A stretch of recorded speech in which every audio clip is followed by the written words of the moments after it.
Welcome to 3D Printing Industry News. Brought to you by 3D Systems. 3D printing launches a new drone. Helico, a UAV startup, just released what may be the first automated drone for tracking and recording outdoor activities. They're calling it AirDog. Its body is made mostly from 3D printed parts, courtesy of Stratasys machines. The quadcopter drone is wirelessly connected to a wristband tracking device called the AirLeash.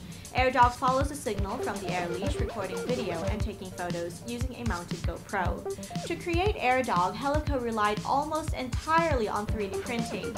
According to CEO Egars Rozentals, turnaround time, the ability to make quick design changes, and cost effectiveness were all greatly enhanced by 3D printing the drone parts. To produce parts that could fully function in the real world, the Stratasys FDM was used to 3D print AirDog, while the PolyJet process was employed to fabricate AirLeash. Rozentals was impressed with the material's functional stability, which allowed the team to print very thin walls that further reduced AirDog's overall weight. The AirLeash controller was printed in a single job, combining rigid and rubber-like materials to produce the wristband and its soft buttons. Andy Middleton, Senior Vice President and General Manager EMEA at Stratasys, pointed out that AirDog exemplifies how 3D printing lets inventors turn their ideas into fully operational parts quickly and effectively. Helico is now gearing up for a promotional roadshow and plans to let the AirDog out of its cage onto the market later this year towards the end of October.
Thanks for watching 3D Printing Industry News TV, brought to you by 3D Systems.